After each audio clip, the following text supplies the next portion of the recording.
মুফাসসিরিনে কেরামগণ ফরমান নফস হলো তিন প্রকার।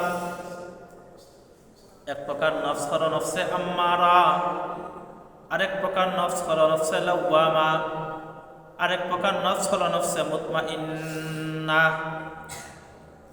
নফসে আম্মারা ওই নফসকে বলা হয় যে নফসটা সবসময় গুনার কাজ করার জন্য পাগল করা হয়ে যায়, গুনার কাজ করতে চায়।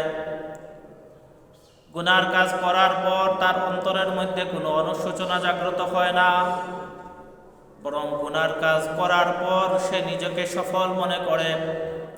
যাই হোক, আমি আজকে এই গুনার কাজটা করতে পারছি, আমি আজকে চুরি করতে পারছি, আমি আজকে আমার চরিত্রকে হরণ করতে পারছি, আজকে আমি জিনার কাজ করতে পারছি। যখন কোনো ব্যক্তি গুনার কাজ করার পর নিজেকে সফল মনে করে, যখন কোনো ব্যক্তি গুনার কাজের উপর প্রতিষ্ঠিত থাকে, গুনার কাজ করার পর তার অন্তরের মধ্যে কোনো অনুশোচনা জাগ্রত হয় না, মুফাসসিরিনে কেরামগণ ফরমান ওই নফসটাই হচ্ছে নফসে আম্মারা। যে নফসটা গুনার কাজ করার পর তার অন্তরের মধ্যে অনুশোচনা জাগ্রত হয় না, ওই নফসটাই হচ্ছে নফসে আম্মারা। দুই নম্বর প্রকার হলো নফসে লাওয়ামা। নফসে লাওয়ামা ওই নফসকে বলা হয় যে নফস গুনার কাজ করার পর তার অন্তরের মধ্যে অনুশোচনা জাগ্রত হয়, যে নফসটা গুনাহ করার পর সে নিজেই নিজেকে তিরস্কার করে, হায় রে হায়, আমার দ্বারা এই গুনার কাজটা হয়ে গেল, হায় রে হায়, আমি নামাজটা পড়লাম না, আমার নামাজটা ছুটে গেল, হায় রে হায়, আমার চোখ দ্বারা জিনার কাজটা হয়ে গেল, হায় রে হায়, আমার মুখ দ্বারা একজন মানুষ কষ্ট পেয়ে গেল। যখন একজন মানুষ গুনার কাজ করার পর তার অন্তরের মধ্যে অনুশোচনা জাগ্রত হয়, যখন সে নিজেকে তিরস্কার করে, ওই নফসকে বলা হয় নফসে লাওয়ামা।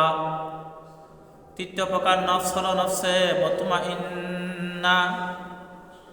নফসে মুতমাইন্না সম্পর্কে রব্বুল আলামিন ফরমান ইয়া আইয়াতুহান নাফসুল মুতমাইন্না ইরজিই ইলা রাব্বিকি রাদিয়াতান মারদিয়া ফাদখুলি ফি ইবাদি ওয়াদখুলি জান্নাতি।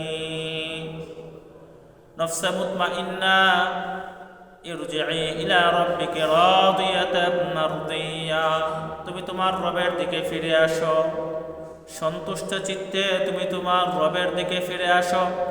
মুফাসসিরিনে কেরামগণ ফরমান নফসে মুতমাইন্না হলো ওই নফস যে নফস গুনার কাজ করতে চায় না, যে নফসটা গুনাহকে ঘৃণা করে, গুনার কাজ থেকে সদা নিজেকে বাঁচিয়ে রাখার জন্য যে নফসটা সবসময় কাজ করে, এই নফসকেই বলা হয় নফসে মুতমাইন্না। এই নফস কাদেরকে দেওয়া হয়? মুফাসসিরিনে কেরামগণ ফরমান সমস্ত পয়গম্বর, সমস্ত রাসূল আকরাম সাল্লাল্লাহু আলাইহি ওয়াসাল্লাম সহ সমস্ত নবী রাসূলগণকে আল্লাহ পাক রব্বুল আলামিন যে নফস দান করছেন, ওই নফসটাই হচ্ছে নফসে মুতমাইন্না।